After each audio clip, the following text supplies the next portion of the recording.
Hello and greetings from sunny Florida. I'm Scrappin' Lizzie from the Scrappin' Lizzie Unicorn Group, and I've been scrapping forever, and I'm telling you, I keep finding new things to scrap. Today, I'm going to make this little video. This hopefully will be just short, but I made a video yesterday, and I showed how to fold.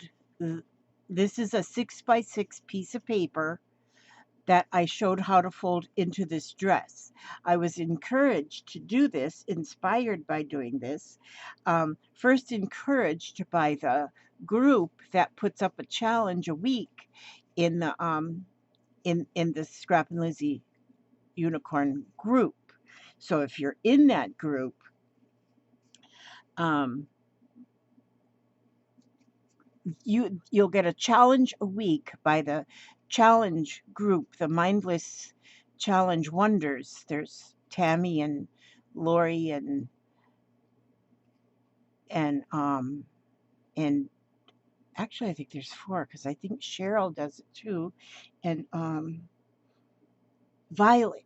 There's I think there's four maybe that work on it. I'm not real positive, but they work on coming up with a challenge for us once a week. Now, this week was to make these dresses. So, and then they said, if you need a little bit of help, go on over to G. Kerr and watch her video, which I did, and that's where I learned to do this. Now, but today I'm just going to, this is just like a little add-on. Just a little add-on because as you can see, I have gone nuts making dresses. I've made so many, but I want to show you just a little. Accidentally, I did this one wrong and ended up with a collar. And see how this one has like a little collar. The one we learned from G did not have a collar on it. Hers was done a little bit differently. So now yesterday I put up this video. So if you watch a video that I did yesterday just called Folded Dresses, then you'll see the original way that I did this one. But I want to show you just real quickly that when you get to this point here, it looks like this in the back, looks like this on the front.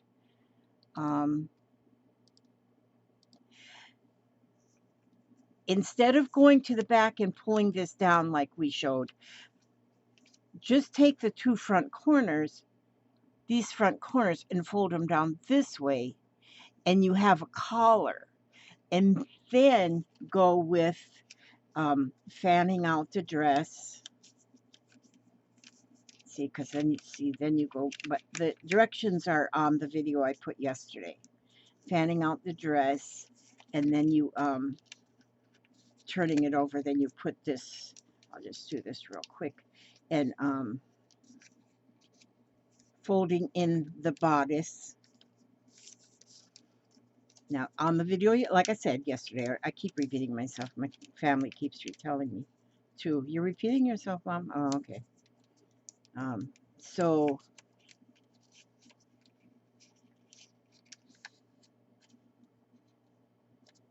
okay, so then you go like this, and oh, and then, see, now you have skipped that one step here where we turn this, and then we fold these on the back side, we fold them back out to make the sleeves. And then you could leave that right there on, let's see, but I got here on this one, I just cut it like a little scoop right here, just like a scoop. See how that is? I just cut that little scoop out, or you can just cut that little triangle out for your V-neck, but then you have a collar. I kind of almost find this a little bit easier than doing that step on the back.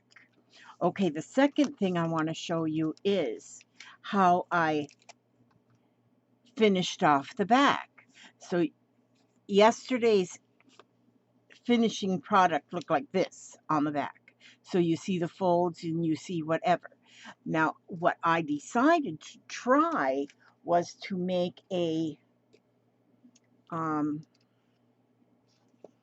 to make a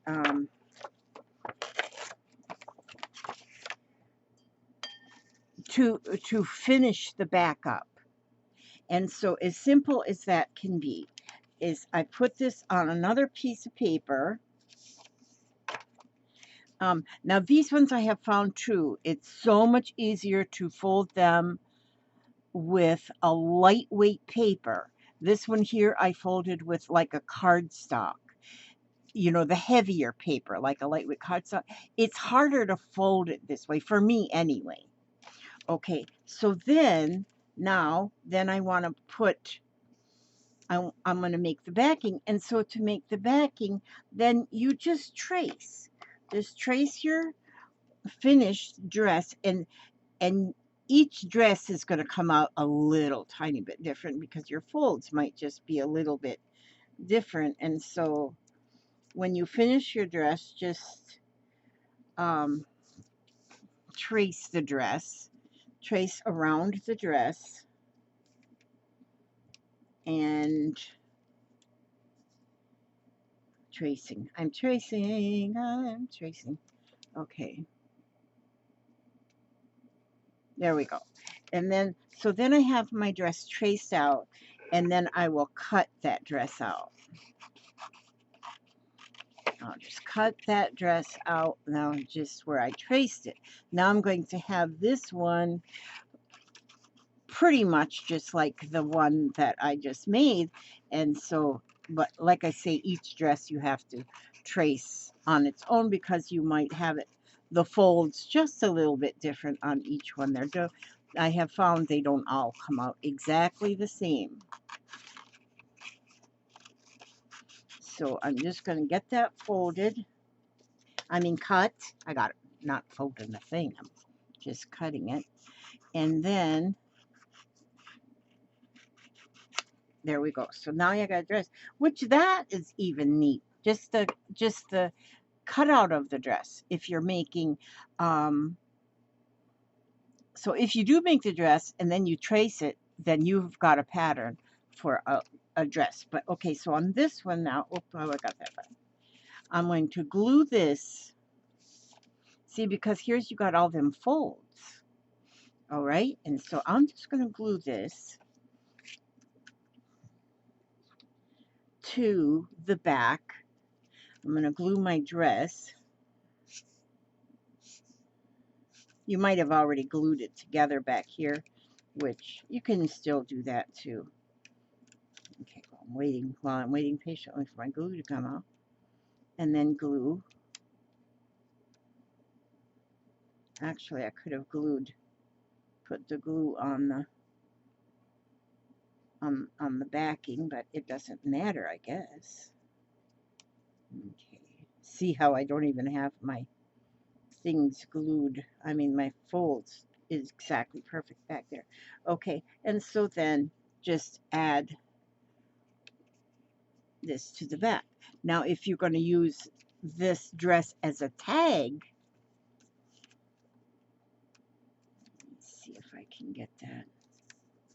If you're going to use the dress as tag, then by having this finished backing on it, then if you're slipping it into a pocket or something, oh my gosh, I can see my print through that.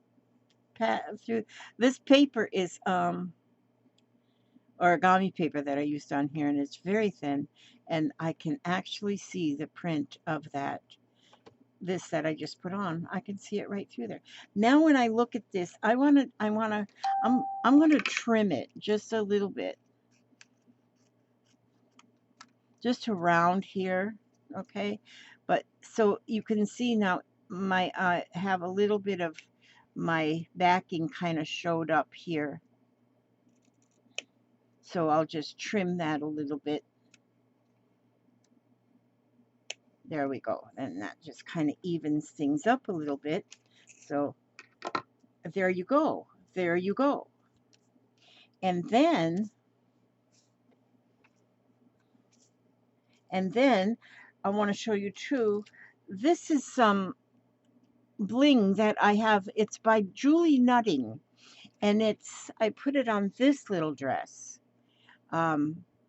I put a little piece on this little dress, so you've got a little bit of bling right there. But what these are is necklaces or bracelets that you can use on your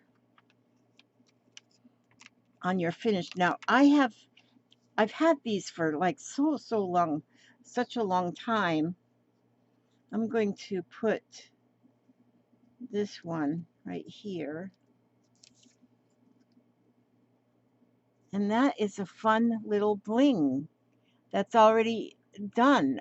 It's a little necklace, and like I say, those are by Julie Nutting, and I've had them for a while, Prima, and so hopefully they still sell them because I think I'd like to get some more of them. And so let's see how you can put them on the little girl, on your little girl, on your little doll.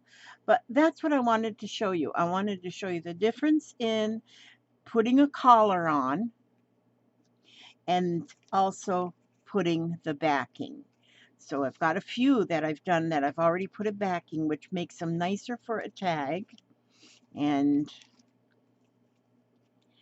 if you put just a solid backing on it, then you know you have journaling space.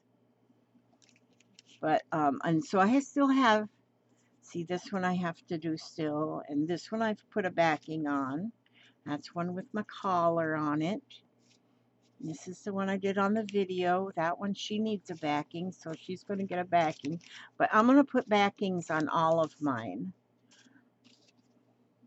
And this one I did last night. I thought that one turned out pretty. I put some, I inked around the edges of this one. And I think that turned out so pretty. Made me a camouflage one. That's going to need a backing. But that's what I wanted to add mainly on this video is the backing, you putting the backing on and making the collar.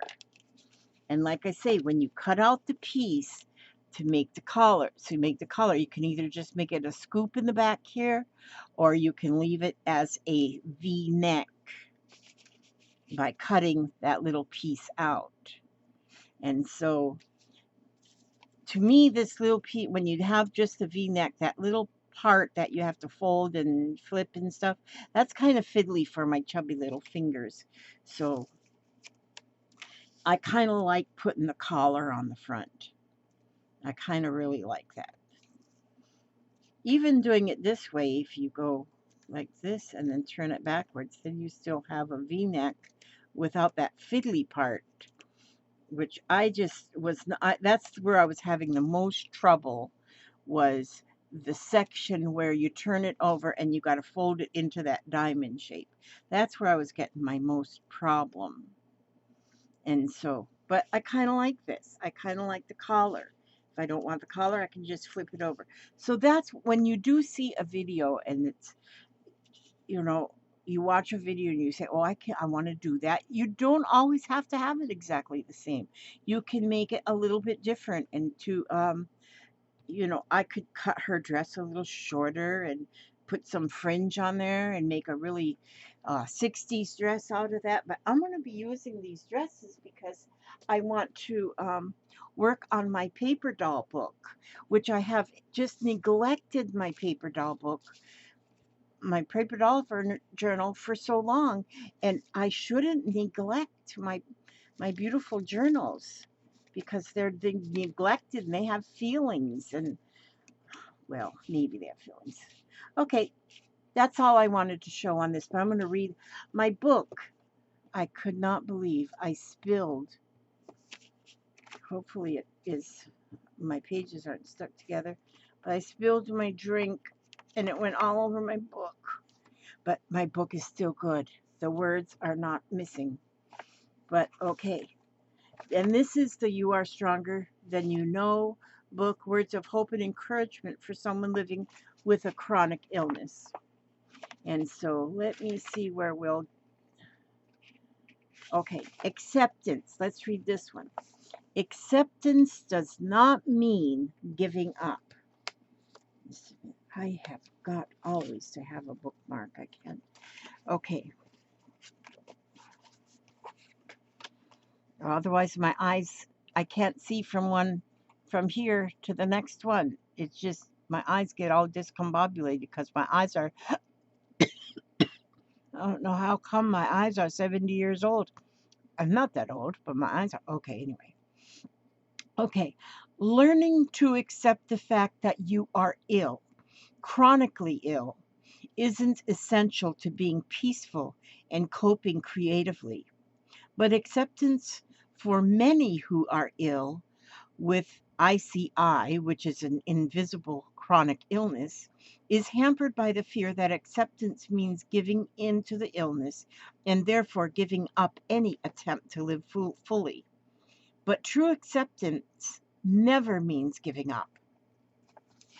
Thus, accepting being ill with ICI means knowing yourself, knowing when to rest and when to work, when to play and when to watch, when to exert energy and when to conserve it. Acceptance means admitting the truth of being sick and tired and then deciding what action is most beneficial. It means having the courage to admit at times that you can't do it, whatever the it is, and the courage to say no. That was written by Paul Donahue, PhD, and Mary E. Siegel, PhD. And this is amazing. I have friends, well, actually, um, at our age, a lot of us do have a chronic illness just due to the aging process when things start kind of getting rusty and going south a little bit. And and and most everybody that I talk to regularly does have some kind of an invisible illness, and it's chronic, and most of them cause a lot of pain.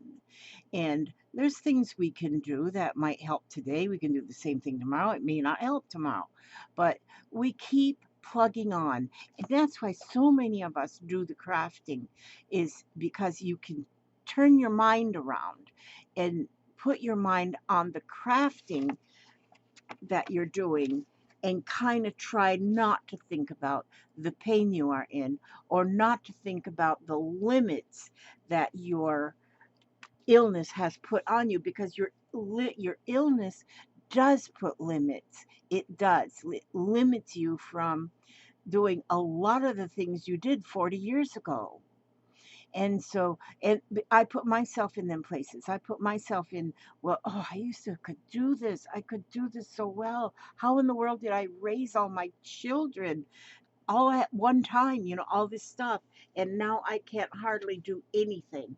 I mean, this morning, this morning I swept the floor. By the time I got done sweeping the floor, I was too wore out to go get the dustpan. So my little pile of sweepings is still in a little pile. And after I sit here and do this, I'll probably go get the dustpan and sweep my dust into a dustpan. Well, it's not dust, it's sand. We live in Florida. Sand with dogs going in and out and us going in and out. We drag in sand. And so, but anyhow, that's what I wanted.